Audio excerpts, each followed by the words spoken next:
अम्बे भगवती अम्बे जय जगदम्बे। नारायणी अम्बे जय जगदम्बे भगवती अम्बे जय जगदम्बे। नारायणी अम्बे जय जगदम्बे भगवती अम्बे जय जगदम्बे।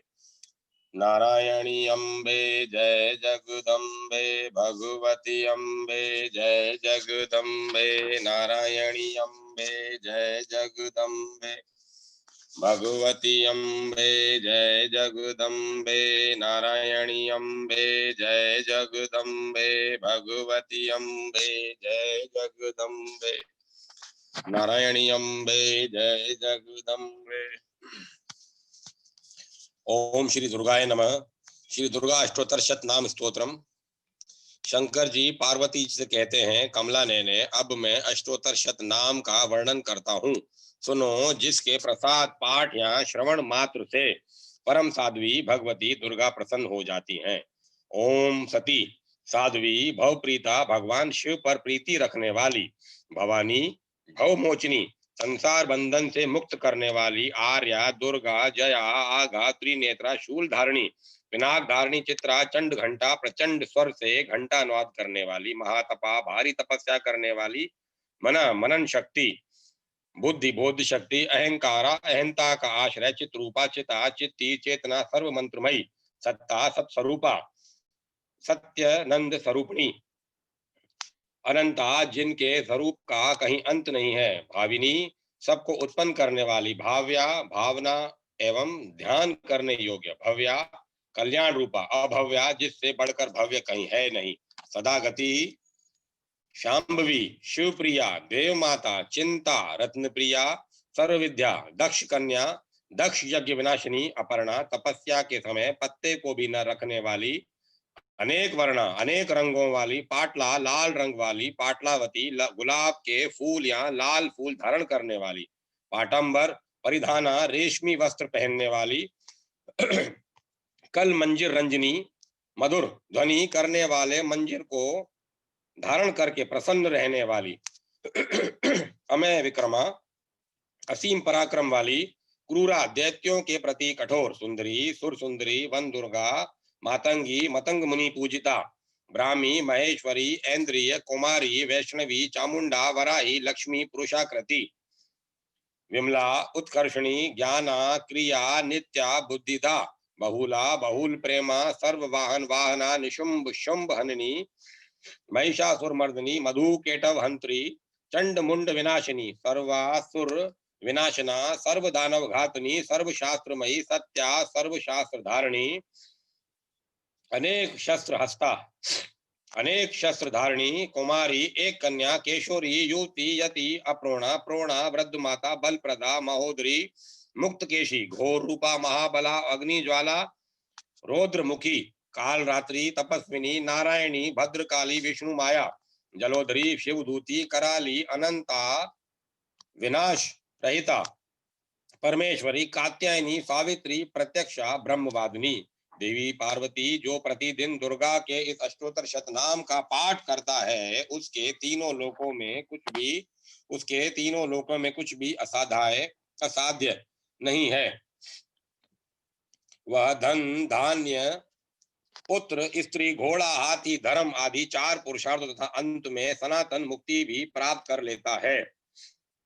कुमारी का पूजन और देवी सुरेश्वरी का ध्यान करके पराभक्ति के साथ उनका पूजन करे, फिर अष्टोत्तर शतनाम का पाठ करके पाठ आरंभ करे। देवी जो ऐसा करता है उसे श्रेष्ठ देवताओं से भी सिद्धि प्राप्त होती है। राजा उसके दास हो जाते हैं। वह राजलक्ष्मी को प्राप्त कर लेता है। गोरोचन लाक्षा कुमकुम सिंदूर कपूर घी अथवा दूध चीनी और मधु इन वस्तुओं को एकत्र करके इनसे विधि पूर्वक यंत्र लिखकर जो विधिज्ञ पुरुष सदा उस यंत्र को धारण करता है वह शिव के तुल्य मोक्ष रूप हो जाता है। भूमवती अमावस्या की आधी रात में जब चंद्रमा शतभिषा नक्षत्र पर हो उस समय इस स्तोत्र को लिखकर जो इसका पाठ करता है वह संपत्तिशाली होता है। अथ देव्याय कवचम। ओम चंडिका देवी को नमस्कार। मार्कंडेय जी ने कहा, पितामह जो इस संसार में परम गोपनीय तथा मनुष्यों की सब प्रकार से रक्षा करने वाला है, और जो अब तक आपने दूसरे किसी के सामने प्रकट नहीं किया हो, ऐसा कोई साधन मुझे बताइए। ब्रह्मा जी बोले, ब्राह्मण, ऐसा साधन तो देवी का कवच ही है, जो गोपनीय से भी परम गोपनीय, पवित्र तथा संपूर्ण प्राणियों का उपकार करने वाला है। महामुने, उसे श्रवण करो। देवी की 9 मूर्तियां हैं, जिन्हें नव दुर्गा कहते हैं। उनके पृथक पृथक नाम बतलाए जाते हैं। प्रथम नाम शैलपुत्री है, दूसरी मूर्ति का नाम ब्रह्मचारिणी है, तीसरा स्वरूप चंद्र घंटा के नाम से प्रसिद्ध है, चौथी मूर्ति को कुष्मांडा कहते हैं, पांचवी दुर्गा का नाम स्कंद माता है, देवी के छठे रूप को कात्यायनी कहते हैं, सातवां काल रात्रि और आठवां स्वरूप महागौरी के नाम से प्रसिद्ध है, नवी दुर्गा का नाम सिद्धिदात्री है। ये सब नाम सर्वज्ञ महात्मा वेद भगवान के द्वारा ही प्रतिपादित हुए हैं। जो मनुष्य अग्नि में जल रहा हो, रणभूमि में शत्रुओं से घिर गया हो, विषम संकट में फंस गया हो, तथा इस प्रकार भय से आतुर होकर जो भगवती दुर्गा की शरण में प्राप्त हुए हो, उनका कभी कोई अमंगल नहीं होता। युद्ध के समय संकट में पड़ने पर भी उनके ऊपर कोई विपत्ति नहीं दिखाई देती। उन्हें शोक, दुख और भय की प्राप्ति नहीं होती। जिन्होंने भक्ति पूर्वक देवी का स्मरण किया है, उनका निश्चय ही अभ्युदय होता है। देवेश्वरी, जो तुम्हारा चिंतन करते हैं, उनकी तुम निस्संदेह रक्षा करती हो।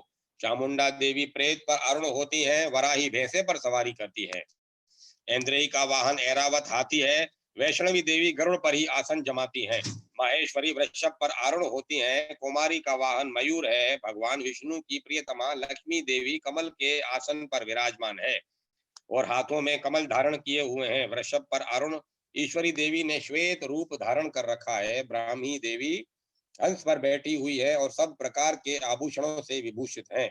इस प्रकार ये सभी माताएं सब प्रकार की योग शक्तियों से संपन्न हैं। इनके सिवा और भी बहुत सी देवियां हैं, जो अनेक प्रकार के आभूषणों की शोभा से युक्त तथा नाना प्रकार के रत्नों से सुशोभित हैं। ये संपूर्ण देवियां क्रोध में भरी हुई हैं और भक्तों की रक्षा के लिए रथ पर बैठी दिखाई देती हैं। ये शंख, चक्र, गदा, शक्ति, हल और मूसल, खेटक और तोमर, परशु तथा पाक्ष, कुंत और त्रिशूल एवं उत्तम शांग्र, धनुष आदि अस्त्र शस्त्र अपने हाथों में धारण करती हैं। दैत्यों के शरीर का नाश करना, भक्तों को अभयदान देना और देवताओं का कल्याण करना, यही उनके शस्त्र धारण का उद्देश्य है। कवच आरंभ करने से पहले इस प्रकार प्रार्थना करनी चाहिए। महान रौद्र रूप, अत्यंत घोर पराक्रम, महान बल और महान उत्साह वाली देवी, तुम महान भय का नाश करने वाली हो, तुम्हें नमस्कार है। तुम्हारी ओर देखना भी कठिन है। शत्रुओं का भय बढ़ाने वाली जगदम्बिके, मेरी रक्षा करो। पूर्व दिशा में ऐन्द्रिय इंद्र शक्ति मेरी रक्षा करें, अग्नि कोण में अग्नि शक्ति, दक्षिण दिशा में वाराही तथा नेतृत्व कोण में खड्ग धारिणी मेरी रक्षा करें। पश्चिम दिशा में वारुणी और वाव्य कोण में मृग पर सवारी करने वाली देवी मेरी रक्षा करें। उत्तर दिशा में कौमारी देवी और ईशान कोण में शूलधारिणी देवी रक्षा करें। ब्राह्मणी देवी, तुम ऊपर की ओर से मेरी रक्षा करो और वैष्णवी देवी नीचे की ओर से मेरी रक्षा करें। इसी प्रकार शव को अपना वाहन बनाने वाली चामुंडा देवी दसों दिशाओं में मेरी रक्षा करें। जया देवी आगे से और विजया देवी पीछे की ओर से मेरी रक्षा करें। वाम भाग में अजिता देवी और दक्षिण भाग में अपराजिता देवी रक्षा करें। उदोतनी शिखा की रक्षा करें। उमा देवी मेरे मस्तक पर विराजमान होकर रक्षा करें। ललाट में मालाधारी देवी रक्षा करें और यशस्विनी देवी मेरी बोहों का संरक्षण करें। बोहों के मध्य भाग में त्रिनेत्रा देवी और रत्नों की यम घंटा देवी रक्षा करें। दोनों नेत्रों के मध्य भाग में शंखनी देवी और कानों में द्वार वासनी देवी रक्षा करें। कालिका देवी कपोलों की और तथा भगवती शांकरी देवी कानों के मूल भाग की रक्षा करें। नासिका के में सुगंधा और ऊपर के होंठ में चर्चिका देवी रक्षा करें। नीचे के होंठ में अमृत कला देवी और जीवा में सरस्वती देवी रक्षा करें। कौमारी देवी दांतों की और चंडिका कंठ प्रदेश की रक्षा करें। चंद्र घंटा देवी गले की घंटी की और महामाया तालू में रहकर रक्षा करें। कामाक्षी ठुड्डी की और सर्वमंगला देवी मेरी वाणी की रक्षा करें। भद्रकाली देवी ग्रीवा में और धनुर्धरी देवी पुष्टवंश मेरुदंड में रहकर रक्षा करें। कंठ के बाहरी भाग में नील ग्रीवा देवी और कंठ की नली में नलकुबरी देवी रक्षा करें। दोनों कंधों में खड़गनी और मेरी दोनों भुजाओं की वज्रधारणी रक्षा करें। दोनों हाथों में दंडनी और उंगलियों में अंबिका देवी रक्षा करें। शूलेश्वरी नखों की रक्षा करें। कुलेश्वरी देवी कुक्षी पेट में रहकर रक्षा करें। महादेवी दोनों स्तनों की और शोक विनाशिनी देवी मन की रक्षा करें। ललिता देवी हृदय में और शूलधारणी देवी उदर में रहकर रक्षा करें। नाभि में कामिनी देवी और गुहा भाग में गुहेश्वरी देवी रक्षा करें। पूतना देवी और कामिका देवी लिंग की और महिषवाहिनी गुदा की रक्षा करें। भगवती देवी कटी भाग में और विंध्यवासिनी देवी घुटनों की रक्षा करें। संपूर्ण कामनाओं को देने वाली महाबला देवी दोनों पिंडलियों की रक्षा करें। नारसिंही देवी दोनों घुटियों की और तेजसी देवी दोनों चरणों की पुष्ट भाग की रक्षा करें। श्री देवी पैरों की उंगलियों में और तलवासनी पैरों के तालुओं में रहकर रक्षा करें। अपनी दाढ़ों के कारण भयंकर दिखाई देने वाली दृष्ट कराली देवी नखों की और उदर केशनी देवी केशों की रक्षा करें। रोम बलियों के छिद्रों में कुबेरी देवी और त्वचा की वागेश्वरी देवी रक्षा करें। पार्वती देवी रक्त मजा वसा मांस हड्डी और मेद की रक्षा करें। आतों की काल रात्रि देवी और पित्त की मुक्तेश्वरी देवी रक्षा करें। मूलाधार आदि कबल केशों में पद्मावती देवी और कफ में चूड़ामणि देवी स्थित होकर रक्षा करें। नख के तेज की ज्वालामुखी देवी रक्षा करें। जिसका किसी भी अस्त्र से भेदन नहीं हो सकता, वह अभेदा देवी शरीर की समस्त संधियों में रहकर रक्षा करें। ब्राह्मणी आप मेरे वीर्य की रक्षा करें। छत्रेश्वरी छाया की तथा धर्म धारणी देवी मेरे अहंकार मन और बुद्धि की रक्षा करें। हाथ में वज्र धारण करने वाली वज्रहस्ता देवी मेरे प्राण अपान व्यान उदान और समान वायु की रक्षा करें। कल्याण से शोभित होने वाली भगवती कल्याण शोभना मेरे प्राण की रक्षा करें। रस रूप गंध शब्द और स्पर्श इन विषयों का अनुभव करते समय योगिनी देवी रक्षा करें तथा सतोगुण रजोगुण और तमोगुण की रक्षा सदा नारायणी देवी करें। वाराही आयु की रक्षा करें। वैष्णवी धर्म की रक्षा करें और चक्रनी चक्र धारण करने वाली देवी यश कीर्ति लक्ष्मी तथा विद्या की रक्षा करें। इंद्राणी आप मेरे गोत्र की रक्षा करें। चंडिके तुम मेरे पशुओं की रक्षा करो। महालक्ष्मी देवी पुत्रों की रक्षा करें और भैरवी देवी पत्नी की रक्षा करें। मेरे पथ की सुपथा और मार्ग की क्षेम करी रक्षा करें। राजा के दरबार में महालक्ष्मी रक्षा करें तथा सब और व्याप्त होने रहने वाली विजया देवी संपूर्ण भयों से मेरी रक्षा करें। देवी जो स्थान कवच में नहीं कहा गया है अतएव रक्षा से रहित है, वह सब तुम्हारे द्वारा सुरक्षित हो। क्योंकि तुम विजयशालिनी देवी और पाप नाशनी देवी हो। यदि अपने शरीर का भला चाहे तो मनुष्य बिना कवच के कहीं एक पग भी न जाए। कवच का पाठ करके ही यात्रा करे। कवच के द्वारा सब ओर से सुरक्षित मनुष्य जहां जहां भी जाता है वहां वहां उसे धन लाभ होता है तथा संपूर्ण कामनाओं की सिद्धि करने वाली विजय की प्राप्ति होती है। वह जिस जिस अभिष्ट वस्तु का चिंतन करता है उसको निश्चय ही प्राप्त कर लेता है। वह पुरुष इस पृथ्वी पर तुलना रहित महान ऐश्वर्य का भागी होता है। कवच से सुरक्षित मनुष्य निर्भय हो जाता है। युद्ध में उसकी पराजय नहीं होती तथा वह तीनों लोकों में पूजनीय होता है। देवी का यह कवच देवताओं के लिए भी दुर्लभ है। जो प्रतिदिन नियम पूर्वक तीनों संध्याओं के समय श्रद्धा के साथ इसका पाठ करता है उसे देवी कला प्राप्त होती है तथा वह तीनों लोकों में कहीं भी पराजित नहीं होता। इतना ही नहीं, वह अपमृत्यु से रहित हो 100 से भी अधिक वर्षों तक जीवित रहता है। मकड़ी चेचक और कोढ़ आदि उसकी संपूर्ण व्याधियां नष्ट हो जाती हैं। कनेर भांग अफीम धतूरे आदि का स्थावर विष सांप और बिच्छू आदि के काटने से चढ़ा हुआ जगम विष तथा अहिफेन और तेल के संयोग आदि से बनने वाला कृत्रिम विष, ये सभी प्रकार के विष दूर हो जाते हैं, उनका कोई असर नहीं होता।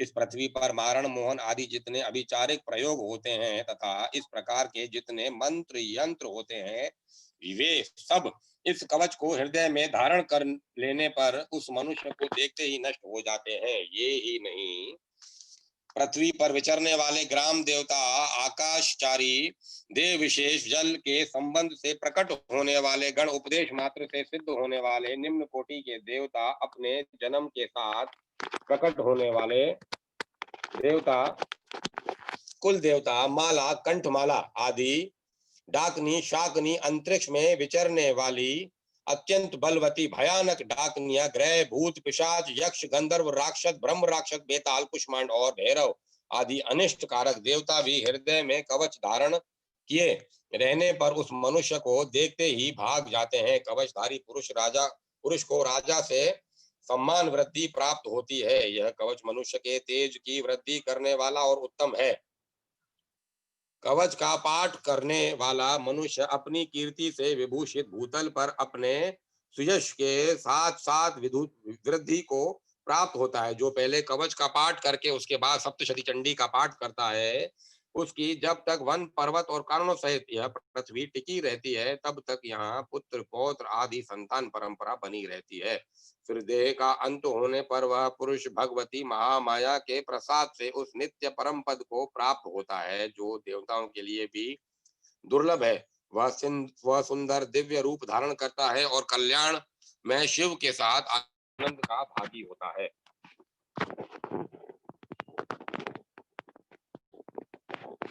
अथ अर्गला स्तोत्रम। ओम चंडिका देवी को नमस्कार। मार्कंडे जी कहते हैं, जयंती मंगला काली भद्रकाली कपालिनी दुर्गा क्षमा शिवा धात्री स्वाहा और स्वधा इन नामों से प्रसिद्ध जगदम्बिके तुम्हें मेरा नमस्कार हो। देवी चामुंडे तुम्हारी जय हो। संपूर्ण प्राणियों की पीड़ा हरने वाली देवी तुम्हारी जय हो। सब में व्याप्त रहने वाली देवी तुम्हारी जय हो। काल रात्रि तुम्हें नमस्कार हो। मधु और केटव को मारने वाली तथा ब्रह्मा जी को वरदान देने वाली देवी तुम्हें नमस्कार है। तुम मुझे रूप आत्म स्वरूप का ज्ञान दो। जय मोह पर विजय दो। यश मोह विजय तथा ज्ञान प्राप्ति रूपी रूप यश दो और काम क्रोध आदि शत्रुओं का नाश करो। महिषासुर का नाश करने वाली तथा भक्तों को सुख देने वाली देवी तुम्हें नमस्कार है। तुम रूप दो, जय दो, यश दो और मेरे काम क्रोध आदि शत्रुओं का नाश करो। रक्त बीज का वध करने वाली और चंड मुंड का विनाश करने वाली देवी तुम रूप दो, जय दो, यश दो और काम क्रोध आदि शत्रुओं का नाश करो। शुंभ और निशुंभ तथा धूम्र लोचन का मर्दन करने वाली देवी तुम रूप दो, जय दो, यश दो और काम क्रोध आदि शत्रुओं का नाश करो। सबके द्वारा वंदित युगल चरणों वाली तथा संपूर्ण सौभाग्य प्रदान करने वाली देवी तुम रूप दो, जय दो, यश दो और काम क्रोध आदि शत्रुओं का नाश करो। देवी तुम्हारे रूप और चरित्र अचिंत्य है। तुम समस्त शत्रुओं का नाश करने वाली हो। रूप दो, जय दो, यश दो और काम क्रोध आदि शत्रुओं का नाश करो। पापों को दूर करने वाली चंडिके, जो भक्ति पूर्वक तुम्हारे चरणों में सर्वदा मस्तक झुकाते हैं, उन्हें रूप दो, जय दो, यश दो और उनके काम क्रोध आदि शत्रुओं का नाश करो। रोगों का नाश करने वाली चंडिके, जो भक्ति पूर्वक तुम्हारी स्तुति करते हैं, उन्हें रूप दो, जय दो, यश दो और उनके काम क्रोध आदि शत्रुओं का नाश करो। चंडिके, इस संसार में जो भक्ति पूर्वक तुम्हारी पूजा करते हैं, उन्हें रूप दो, जय दो, यश दो और उनके काम क्रोध आदि शत्रुओं का नाश करो। मुझे सौभाग्य और आरोग्य दो, परम सुख दो, रूप दो, जय दो, यश दो और मेरे काम क्रोध आदि शत्रुओं का नाश करो। जो मुझसे द्वेष रखते हो उनका नाश और मेरे बल की वृद्धि करो। रूप दो, जय दो, यश दो और मेरे काम क्रोध आदि शत्रुओं का नाश करो। देवी मेरा कल्याण करो, मुझे उत्तम संपत्ति प्रदान करो। रूप दो, जय दो, यश दो और काम क्रोध आदि शत्रुओं का नाश करो। अंबिके, देवता और असुर दोनों ही अपने माथे के मुकुट की मणियों को तुम्हारे चरणों पर घिसते रहते हैं। तुम रूप दो, जय दो, यश दो और काम क्रोध आदि शत्रुओं का नाश करो। तुम अपने भक्त जनों को विद्वान, यशस्वी और लक्ष्मीवान बनाओ तथा रूप दो, जय दो, यश दो और उसके काम क्रोध आदि शत्रुओं का नाश करो। प्रचंड दैत्यों के दर्प का दलन करने वाली चंडिके, मुझ शरणागत को रूप दो, जय दो, यश दो और मेरे काम क्रोध आदि शत्रुओं का नाश करो। चतुर्मुख ब्रह्मा जी के द्वारा प्रशंसित चार भुजा धारिणी परमेश्वरी, तुम रूप दो, जय दो, यश दो और काम क्रोध आदि शत्रुओं का नाश करो। देवी अंबिके, भगवान विष्णु नित्य निरंतर भक्ति पूर्वक तुम्हारी स्तुति करते रहते हैं। तुम रूप दो, जय दो, यश दो और काम क्रोध आदि शत्रुओं का नाश करो। हिमालय कन्या पार्वती के पति महादेव जी के द्वारा प्रशंसित होने वाली परमेश्वरी, तुम रूप दो, जय दो, यश दो और काम क्रोध आदि शत्रुओं का नाश करो। शचीपति इंद्र के द्वारा सद्भाव से पूजित होने वाली परमेश्वरी, तुम रूप दो, जय दो, यश दो और काम क्रोध आदि शत्रुओं का नाश करो। प्रचंड भुज दंडों वाले दैत्यों का घमंड चूर करने वाली देवी, तुम रूप दो, जय दो, यश दो और काम क्रोध शत्रुओं का नाश करो। देवी अंबिके, तुम अपने भक्त जनों को सदा असीम आनंद प्रदान करती रहती हो। मुझे रूप दो, जय दो, यश दो और मेरे काम क्रोध शत्रुओं का नाश करो। मन की इच्छा के अनुसार चलने वाली मनोहर पत्नी प्रदान करो, जो दुर्गम संसार सागर से तारने वाली तथा उत्तम कुल में उत्पन्न हुई हो। जो मनुष्य इस स्तोत्र का पाठ करके सप्तशती रूपी महा स्तोत्र का पाठ करता है, वह सप्तशती के जप संख्या से मिलने वाले श्रेष्ठ फल को प्राप्त होता है, साथ ही वह प्रचुर संपत्ति भी प्राप्त कर लेता है।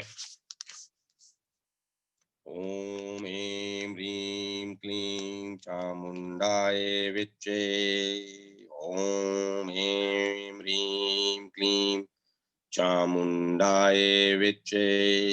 ओम ऐं ह्रीं क्लीं चामुंडाय विच्चे। तृतीयो अध्याय। सेनापतियों सहित महिषासुर का वध। जगदम्बा के श्री अंगों की कांति उदय काल के सहस्त्रों सूर्यों के समान है। वे लाल रंग की रेशमी साड़ी पहने हुए हैं, उनके गले में मुंडमाला शोभा पा रही है। दोनों स्तनों पर रक्त चंदन का लेप लगा है। वे अपने कर कमलों में जप मालिका, विद्या और अभय तथा वर्म नामक मुद्राएं धारण किए हुए हैं। तीन नेत्रों से सुशोभित मुखारविंद की बड़ी शोभा हो रही है। उनके मस्तक पर चंद्रमा के साथ ही रत्नमय मुकुट बंधा है तथा वे कमल के आसन पर विराजमान है। ऐसी देवी को हम भक्ति पूर्वक प्रणाम करते हैं। ऋषि कहते हैं, दैत्यों की सेना को इस प्रकार तहस नहस होते देख महादैत्य सेनापति चिशुर क्रोध में भरकर अंबिका देवी से युद्ध करने के लिए आगे बढ़ा। वह असुर रणभूमि में देवी के ऊपर इस प्रकार बाणों की वर्षा करने लगा, जैसे बादल मेरुगिरी के शिखर पर पानी की धारा बरसा रहा हो। तब देवी ने अपने बाणों से उसके बाण समूह को अनायास ही काट कर उसके घोड़ों तथा सारथियों को भी मार डाला। साथ ही उसके धनुष और अत्यंत ऊंची ध्वजा को भी तत्काल काट गिराया। धनुष कट जाने पर उसके अंगों को अपने बाणों से भीग डाला। धनुष, रथ, घोड़े और सारथी के नष्ट हो जाने पर वह असुर ढाल और तलवार लेकर देवी की ओर दौड़ा। उसने तीखी धार वाली तलवार से सिंह के मस्तक पर चोट करके देवी की बाईं भुजा में बड़े वेग से प्रहार किया। राजन, देवी की बाह पर पहुंचते ही वह तलवार टूट गई। फिर तो क्रोध से लाल आंखें करके उस राक्षस ने शूल हाथ में लिया और उसे उस महादैत्य ने भगवती भद्रकाली के ऊपर चलाया। वह शूल आकाश में गिरते हुए सूर्य मंडल की भांति अपने तेज से प्रज्वलित हो उठा। उस शूल को अपनी ओर आते देख देवी ने भी शूल का प्रहार किया। उससे राक्षस के शूल के सैकड़ों टुकड़े हो गए। साथ ही महादैत्य चिशुर की भी धज्जियां उड़ गई। वह प्राणों से हाथ धो बैठा। महिषासुर के सेनापति उस महापराक्रमी चिशुर के मारे जाने पर देवताओं को पीड़ा देने वाला चामर हाथी पर चढ़कर आया। उसने भी देवी के ऊपर शक्ति का प्रहार किया, किंतु जगदम्बा ने उसे अपने हुंकार से ही आहत एवं निष्प्रभ करके तत्काल पृथ्वी पर गिरा दिया। शक्ति टूटकर गिरी हुई देख चामर को बड़ा क्रोध हुआ। अब उसने शूल चलाया, किंतु देवी ने उसे भी अपने बाणों द्वारा काट डाला। इतने में ही देवी का सिंह उछलकर हाथी के मस्तक पर चढ़ बैठा और उस दैत्य के साथ खूब जोर लगाकर बाहु युद्ध करने लगा। वे दोनों लड़ते लड़ते हाथी से पृथ्वी पर आ गए और अत्यंत क्रोध में भरकर एक दूसरे पर बड़े भयंकर प्रहार करते हुए लड़ने लगे। तदंतर सिंह बड़े वेग से आकाश की ओर उछला और उधर से गिरते समय उसने पंजों की मार से चामर का सिर धड़ से अलग कर दिया। इसी प्रकार उदग्न भी शिला और वृक्ष आदि की मार खाकर रणभूमि में देवी के हाथ से मारा गया तथा कराल के भी दांतों, मुक्कों और थप्पड़ों की चोट से धराशायी हो गया। क्रोध में भरी हुई देवी ने गदा की चोट से उदत का कचुमर निकाल डाला। बिंदीपाल से वाष्कल को तथा बाणों से ताम्र और अंधक को मौत के घाट उतार दिया। तीनों नेत्रों वाली परमेश्वरी ने त्रिशूल से अग्रस्य उग्रवीर्य तथा महाहनु नामक दैत्य को मार डाला। तलवार की चोट से विडाल के मस्तक का धड़ सर से काट गिराया। मस्तक के धड़ को विडाल के मस्तक को धड़ से काट गिराया। और दुर्मुख इन दोनों को भी अपने बाणों से यमलोक भेज दिया।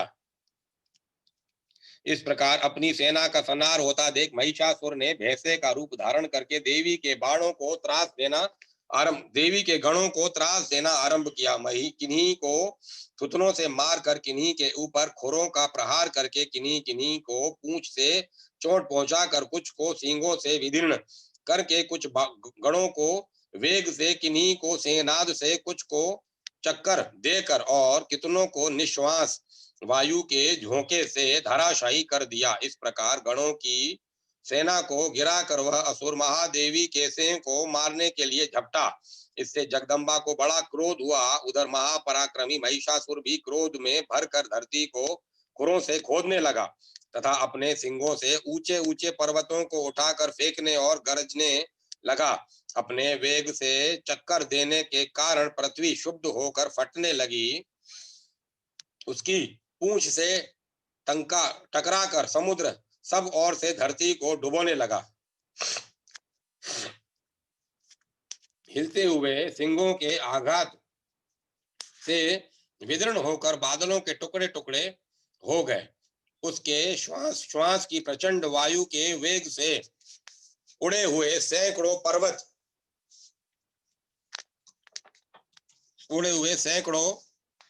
पर्वत आकाश से गिरने लगे। इस प्रकार क्रोध में भरे हुए उस महादैत्य को अपनी ओर आते देख चंडिका ने उसका वध करने के लिए महान क्रोध किया। उन्होंने पांच फेंक कर उस महान असुर को बांध दिया। उस महासंग्राम में बंध जाने के पर उसने भैंसे का रूप त्याग दिया और तत्काल सिंह के रूप में वह प्रकट हो गया। इस अवस्था में जगदम्बा ज्यों ही उसका मस्तक काटने के लिए उद्यत हुई, त्यों ही वह खड्गधारी पुरुष के रूप में दिखाई देने लगा।